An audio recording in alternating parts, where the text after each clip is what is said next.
Accident तो बहुत खतरनाक हुआ था, ये सारी चीज़ें इसकी ख़त्म हो गई थी ऑलमोस्ट। आवाज़ भी करता था और बहुत ज़्यादा फंस भी जाता था, मतलब टाइट हो जाता था। पता है फ़र्क क्या आया है कि जो हमने 10 mm का अप साइज़ किया ना टायर में।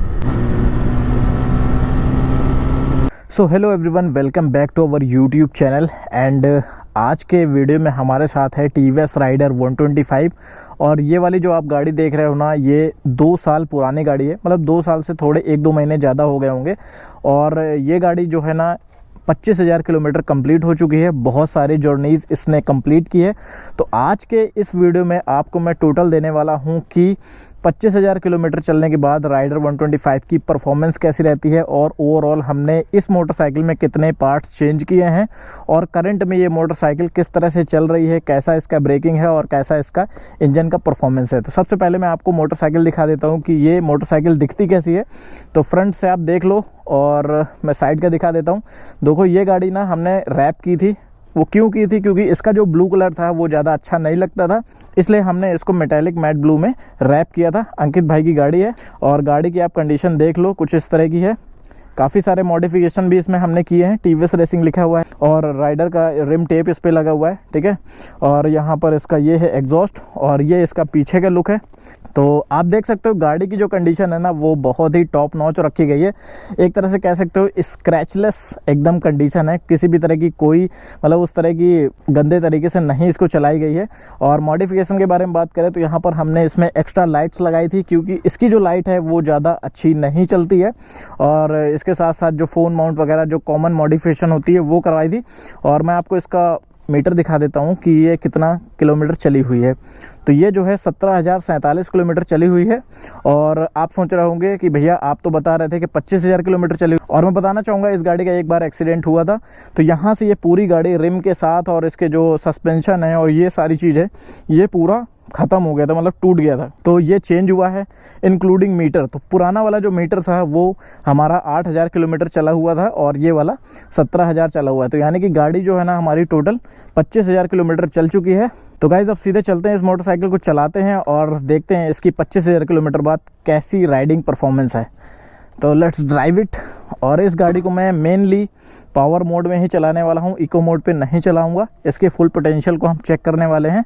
तो गाड़ी हमारी पावर मोड में और हम करते हैं इसको न्यूट्रल। तो न्यूट्रल हो गई है। अब इसको स्टार्ट करते हैं। इसमें आता है साइलेंट स्टार्ट सिस्टम। तो ये स्टार्ट हो गया। तो कुछ इस तरह का साउंड है। तो ये है इस गाड़ी का कॉकपिट व्यू। और मैं बताना चाहूँगा इसका जो एक्सेलरेटर है वो फंस रहा है, मतलब ऐसे करने में ना ये धीरे से बाद में वापस आ रहा है। कहने का मतलब अब इसका जो है ना एक्सेलरेटर केबल चेंज करने का टाइम आ चुका है। और वाइजर करते हैं डाउन और चलाते हैं, पहला गियर डालते हैं।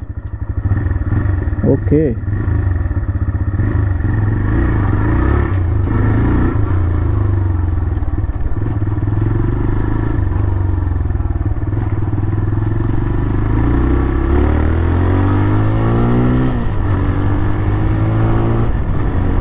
इनिशियल्स में तो भाई गाड़ी बहुत शानदार चलती है। मतलब कभी कभी मुझे लगता है ना कि ये मेरी गाड़ी से भी अच्छा चलने लग जाती है।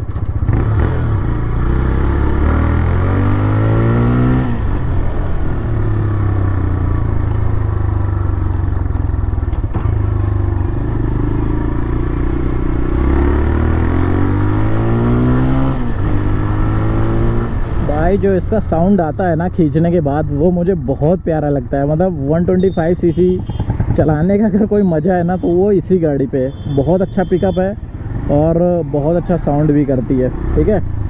और अब मैं बताता हूँ इस गाड़ी में हमने मेजरली क्या क्या चेंज करवाया है। देखो 25,000 गाड़ी चल चुकी थी, तो इसी बीच में देखो इसमें किक आती नहीं है। तो इस बीच हमने इस मोटरसाइकिल की जो है बैटरी चेंज करवाई थी, क्योंकि बैटरी इसकी ख़राब हो गई थी। मुझे लगता है 1.5 साल में ही ख़राब हो गई थी वो बैटरी।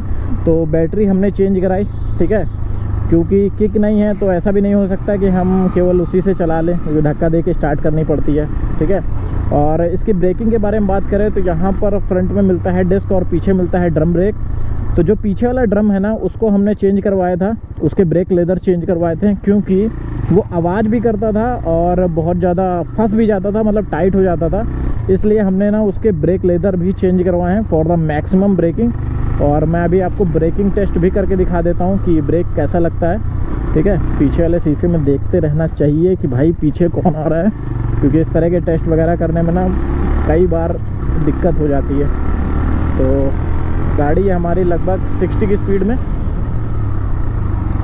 भाई बहुत प्यारे ब्रेक, मतलब 25,000 चलने के बाद भी ना गाड़ी में ऐसा फील ही नहीं हो रहा है कि जो ब्रेक है वो स्लगिश हो रहे हैं या ऐसे स्पॉन्जी टाइप के लग रहे हो। ब्रेक बहुत ही शानदार है, देखो आप भाई क्या ब्रेकिंग है यार वो। तो ब्रेक के मामले में तो भाई नो डाउट गाड़ी बहुत प्यारी है। और अब मैं इसको रोकता हूँ, पहले गियर, पावर मोड, ठीक है। अब इसको सीधे पुश करते हैं।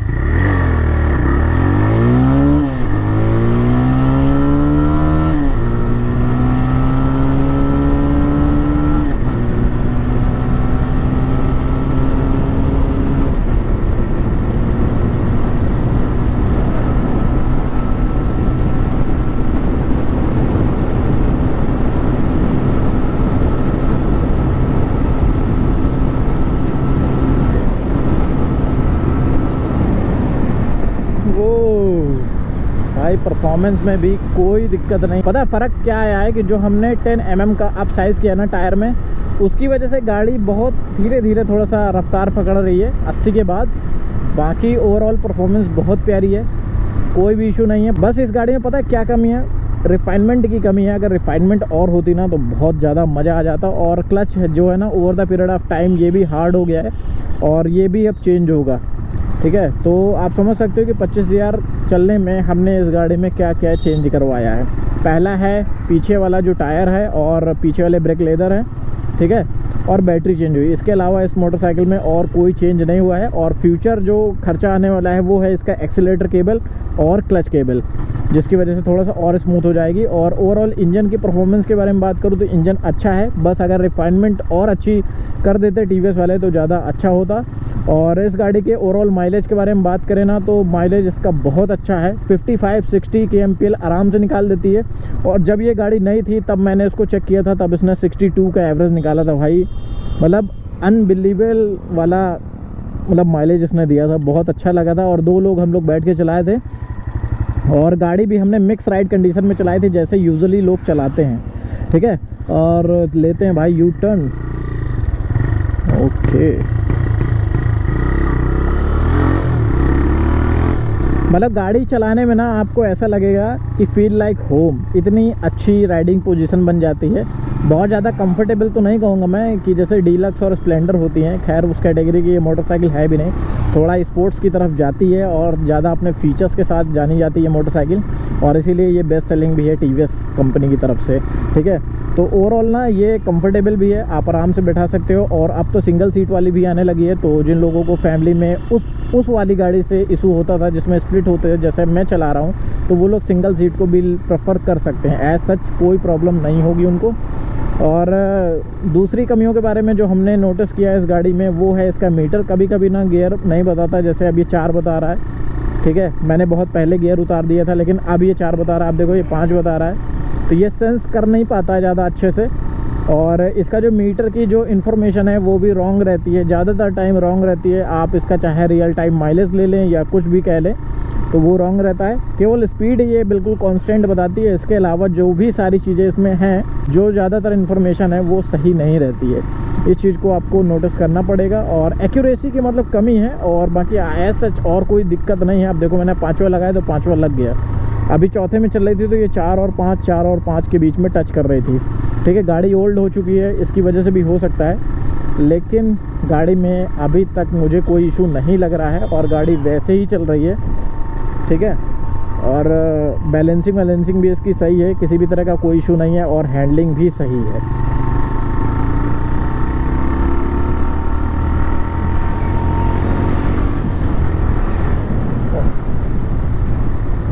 और ऐसा होता है ना कई बार कि गाड़ी जो है ना एक्सीडेंट हो जाती है तो उसकी कभी भी अलाइनमेंट सही नहीं हो पाती या कभी भी वो फील नहीं आ पाता है।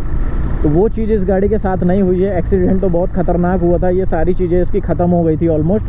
तो ये सारी चीज़ें चेंज होने के बाद भी ना गाड़ी में एकदम फ्रेश फील है। किसी भी तरह का कोई मतलब ऐसा नहीं लग रहा है कि ओल्ड वाइब आ रही हो या एक्सीडेंटल लग रही हो, ऐसा कुछ नहीं है। क्योंकि अंकित भाई ने इसको बहुत अच्छे से मेंटेन करके रखा है।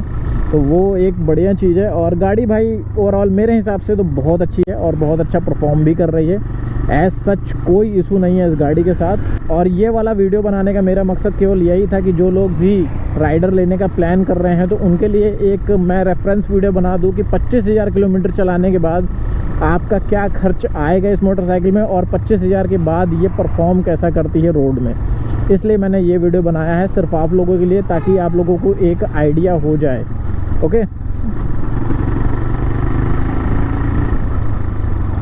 और देखो सबका अपना अपना एक अलग राइडिंग स्टाइल होता है, और कुछ गाड़ियां सबके हाथ में रहती हैं, कुछ गाड़ियां सिंगल हैंड पे चलती हैं, तो उनमें भी देखो रिलायबिलिटी का बहुत फैक्टर मैटर करता है।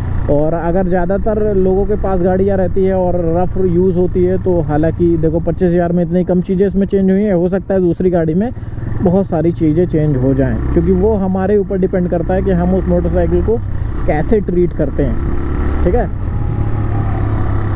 तो आई थिंक आप लोगों को एक रफ आइडिया लग गया होगा कि मैं क्या कहना चाह रहा हूँ। एंड आप लोग मुझे कमेंट्स करके बताओ कि ये वाला वीडियो आप लोगों को कैसा लगा है। और राइडर के ऊपर मैंने बहुत सारे वीडियोस बनाए हैं, अगर आप लोग देखना चाहें तो मेरे प्रीवियस वीडियोस को देख सकते हैं। ठीक है, और अगर वीडियो आप लोगों को पसंद आया है तो वीडियो को लाइक करिएगा, चैनल को सब्सक्राइब करिएगा एंड बेल आइकन को दबाना मत भूलिएगा, जिससे आप लोगों को आने वाली वीडियोस का नोटिफिकेशन सबसे पहले मिलता रहे। And thanks for watching guys, always wear helmet and safe ride. And फिर मिलते हैं आप लोगों से एक नए वीडियो के साथ। Till then bye bye and take care.